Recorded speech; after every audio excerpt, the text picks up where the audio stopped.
할렐루야. 오늘 기도에 나가신 모든 청년 여러분들을 주의 이름으로 축복하고 환영합니다. 오늘 우리가 함께 나눌 말씀은 마태복음 5장 9절의 말씀입니다. 제가 대표로 봉독할 테니 귀로 들으시고 가슴에 새기시기를 주의 이름으로 축복합니다. 화평하게 하는 자는 복이 있나니 그들이 하나님의 아들이라 일컬음을 받을 것이요. 아멘. 우리가 사는 세상은 다툼과 미움과 시기와 질투가 넘치는 곳입니다. 이 다툼과 미움과 시기와 질투가 넘치는 세상 속에서 예수님은 너희는 세상과 똑같이 살지 마라. 너희는 이 세대를 본받지 말라고 명령하셨어요. 오히려 본받을 것이 아니라 이 세상 가운데서 화평케 하는 자가 되라 라고 말씀하시고 명령하셨습니다.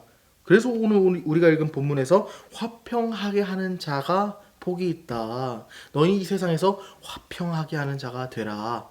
그러면 너의 삶에 복이 넘칠 것이다 라고 주님이 말씀하고 계시는 것이죠. 그렇다면 우리가 살펴봐야 될 게 무엇인가? 첫 번째로는 화평의 사명에 대해서 우리가 볼 수 있습니다. 예수님께서 우리에게 주신 사명 중 하나는 화평을 이루는 것입니다. 세상에 많은 다툼과 많은 시기와 많은 분쟁이 있는 가운데서 그것을 능히 이기고 사명 가운데서 화평을 이루는 것이 하나님의 뜻이라는 것이죠. 우리의 말과 행동에서 화평을 추구하는 태도가 필요하다는 것입니다. 그렇다면 우리가 삶을 살아가는 데 있어서 화평만이 우리의 삶에 가득한 삶 가능하십니까?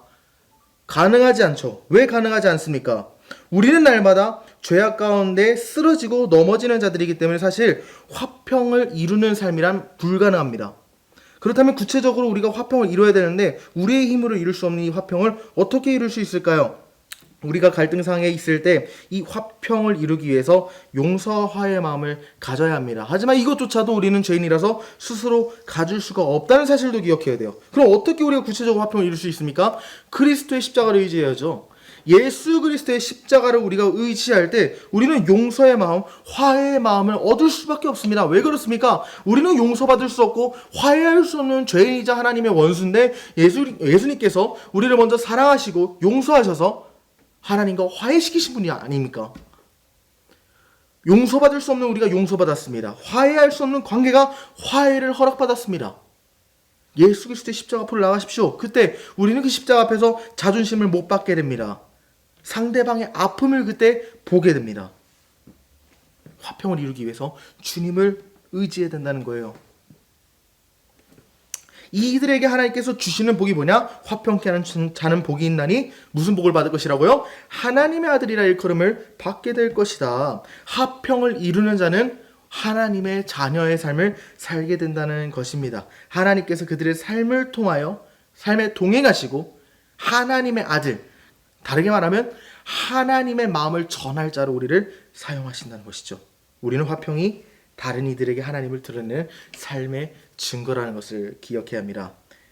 깨어진 관계가 있으십니까? 아픈 관계가 있으십니까? 원수된 관계가 있으십니까? 예수 그리스도의 십자가 앞으로 나가십시오. 그리고 그 십자가 앞에서 나의 자존심과 아집들을 못 박으십시오.